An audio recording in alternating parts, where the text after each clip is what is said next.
Hi, I'm Drew Redding, the program therapist with Methodist Hospital Specialty in Transplant Behavioral Health Services. I think it's important to take a moment to talk about a lot of the feelings that may be coming up in this time, especially with COVID and all the social distancing we're having to do. We want to be able to reduce some of that stigma that we might be feeling and learn how to cope with those feelings that come up, either within ourselves or with people around us. Social interactions have definitely changed with recent events. We don't feel as close with people. We can't see their faces. We can't touch them in ways that humans really need that contact with each other. So we really have to be aware of when and how we can get that social interaction.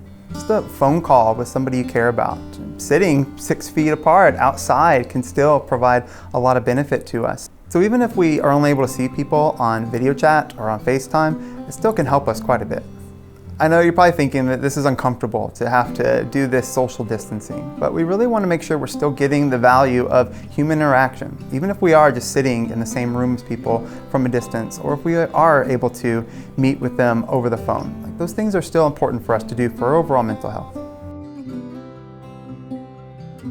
I think it's important to recognize that depression is both an intense emotion that we can all feel at times when we have significant losses in life, but it's also a severe mental illness that affects not only the way we feel, but the way we think and the way we act with the world around us. Depression can feel like we're lost in the ocean. We just look around with no hope in sight. We often feel all we can do is tread some water. People around us might tell us just to swim a little bit further, but we get exhausted because we've been doing it for so long. Others might tell us to build a raft, and that's great advice, but it doesn't really fit the circumstances we're in. All we can really do is do our best in that moment to survive just another moment. Depression's a little worse though, because even if a boat comes floating by us, depression tells us that if we get in that boat, it's going to sink, or that it won't really get us to safety. So all we do is continue to tread that water. With depression, our favorite foods just don't taste as good. Happy news doesn't sound so exciting, and it's 10 times as hard to get out of bed. And it's no fault of your own.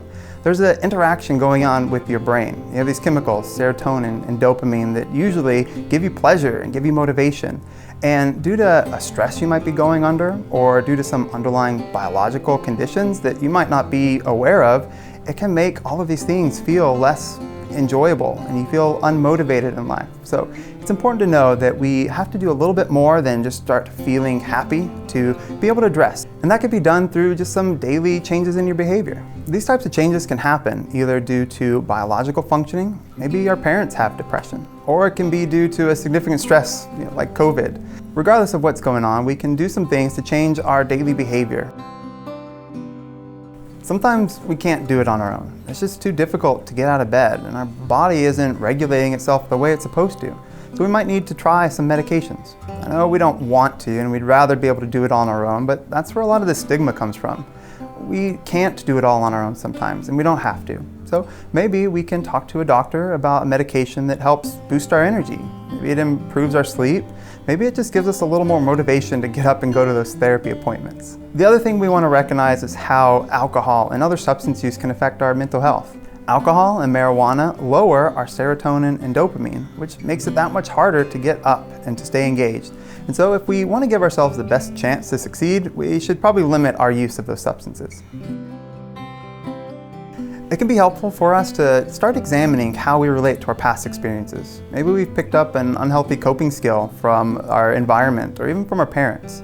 Other times we need to look at how we're managing our current stressors. Maybe we don't feel adequate, or we don't have the skills or knowledge to address these stressors we face. It can help to change the way we start to think throughout our day. Maybe we can take a moment just to think about a positive experience to really balance out the stress that we feel. Can you take a minute to think about a positive experience you've had today? What was going on? Who was involved? Where were you? What were you doing? How'd you feel about that? Maybe if we can take a minute just to think about a positive experience, it starts to change the way we think and feel about ourselves.